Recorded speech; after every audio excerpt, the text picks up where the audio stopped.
Hey team, welcome to another Bullpen Bulletin with Coach Hart and Building Better Baseball. Today we are going to be efficient with our practice planning, and I'm going to teach you how to make a practice plan in 10 minutes. So there's a little upfront work that needs to happen and kind of ongoing work, but when I was able to do this, I was able to create a practice plan, an entire practice plan in 10 minutes or less. So I'm going to teach you all about how to do that today.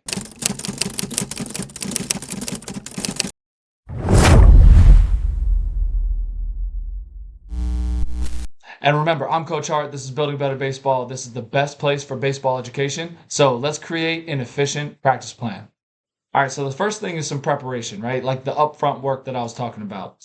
And in order to create a practice plan in less than 10 minutes, there's some upfront work that needs to happen, right? The first thing that you need is a practice plan blueprint, right? You'll use this blueprint for all your practices. So if you picture a blueprint, you have your little things and you'll just like kind of plug and play, and I'll teach you how to do that. And the next thing that you'll need is to create or keep buckets for all of your baseball skills or ideas, right? Both individual stuff and for team stuff. And this is really, really important for the efficiency of your practice planning. And for the blueprint, I actually have one for you. It's down in the description if you want to grab the youth coaching starter pack. There's actually two blueprints in there that I've already made for you, so feel free to grab it if you like. But for the blueprint, there are some big components of a quality blueprint, and this is based off of a 2-hour practice. You have to have a warm-up block because obviously we always warm up, right? So there's always a warm-up block in the blueprint, right? Then you have two big blocks of time where you're going to practice your skills. So as you can see in this example, it's this 45-minute block, and then the second 45-minute block right there, right? So your blueprint needs to have these two big blocks of time where you're going to practice your skills. Make sure you include your transition blocks. So including your transitions of water, equipment changes, everything like that is really important to kind of stay on track and keep your time in your practice plan. And then you have a closing in your wrap-up block, right? So this is kind of what a basic blueprint looks like. And what I say here is it's your choice of how you want to structure your blueprint. So if you want the two big blocks after your warm-up and then like the closing at the end, or however you want to structure it, it is your blueprint. You can do it however you'd like. But I believe that these are the big components of a quality blueprint. Just the two big blocks of time, the warm up, the closing, and especially the transition time. So include that 5-minute transition in your practice plan so you're not getting behind when you're in practice. Now, you're going to create your buckets, all right? And this is kind of where the upfront ongoing work kind of goes in. And your buckets will be where all of your ideas are housed, all right? These buckets are where your ideas come from for your blueprint, all right? Whenever you see a new idea, quickly add it to the correct bucket. So as you can see, you have a base running bucket, a fun games bucket, stations, team defense, batting practice, hitting drills. Whatever bucket that you want to create to put in your new ideas, you can do that. So if you see a video, like save the link or anything like that. I used to keep a running note on my phone, but you can use whatever system works for you. So I literally had a note on my phone. Whenever I saw a new idea, I would put that in for the bucket, right? Whenever I saw a good video of a drill, I would save that link, right? I would just always keep track of everything that I saw just day to day, scrolling through social media, doing whatever, right? Whenever you see a new idea or you hear a new idea, add it to the correct bucket. So these buckets, like I said, whenever you see your new idea, just add it to the correct bucket. And these are where all of your ideas will be housed. All right. You can also make a quick voice recording and write it down later. I used to do that. So if I didn't have time to write it down on my phone, I would just create a little voice recording. Hey, there was this really good drill doing this, and this. Make sure I write it down later.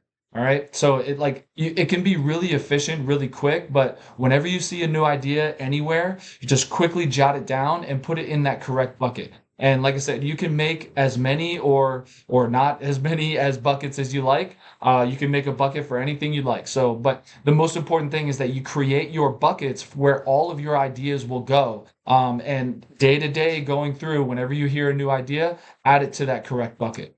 All right, you're going to pick and plug in. This is where the efficiency comes from, okay? This is where the quick and efficient practice planning comes from. Now, your practice planning process. So this is when you are sitting down and you're ready to create your practice plan. You're going to figure out what your focus will be for that practice. All right. So for that specific Tuesday afternoon practice for 2 hours, what is your focus? All right. And in order to figure this out, or in order to get the right ideas, I recommend taking quick notes during practices and games with things to work on. So what I used to do, or I still do, is I keep a little notebook or a piece of paper in my back pocket. And if I see something in a game, like if there was leading problems or pickoffs or something like that, I would just pull it out and I would quickly jot it down on that piece of paper. And later on, when I created my practice plan, I would look at that list and I'd be like, okay, we really need to work on this. We really need to work on this. So if you keep like a running list during games and practices, like if it's toward the end of practice and you see someone do something, jot it down. Hey, we need to work on this next practice. So just keep that running list, and that's where you'll figure out what your focus should be. All right. And once you have your focus, you'll pull ideas from your bucket and plug them into your blueprint. Okay, so if you jot down, we need to work on leading or we need to work on stealing. When you sit down to create your practice plan, you're going to go into your base running bucket, right? Your base running bucket. Hey, this is a really good drill that I saw. Let's plug that into the practice plan. All right. Hey, this is a really good thing that I saw. We need to work on it. Let's plug that into the practice plan. All right. And after the upfront work is done, basically creating those buckets and creating your blueprint, and then you're just like slowly adding in all these ideas to your buckets, season after season. Like once all that stuff is done, it will be a 10-minute process. Basically, you sit down, okay, here's my blueprint, here's my focus, we need to work on this. Let me go to this bucket. Hey, this is a really good drill to do that. Let me plug that in. All right. And like I said, after I was doing this for a while, I was able to create a practice plan. It didn't take me years, right? It took me, a season to get some ideas to fill my buckets. And then the next season, I was able to sit down and create a practice plan in around 10 minutes. All right. But I think that one thing that takes a long time for practice plan creation is that it's almost like every practice plan is a new practice plan.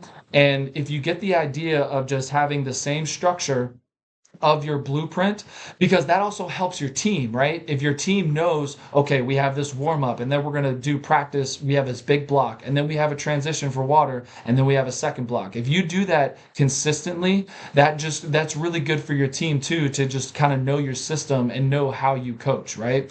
So it just really helped me just doing the pick and plug in, getting from my buckets and plugging into the blueprint. I was able to make a practice plan in less than 10 minutes. Okay. So this is the process that I used to do when I used to create my practice plans, right? I used to just, add in the biggest key is just adding into your buckets day after day. Whenever you see something, add it into that bucket. And then keep running a note on your phone or whatever, however you want to do it, keep a notebook. You just plug and play, right? You have your blueprint, you just plug in. You can create a practice plan in no time. All right. So hopefully this video resonated with you, and hopefully you don't think that you have to create a new practice plan every single practice, right? Because that sounds exhausting.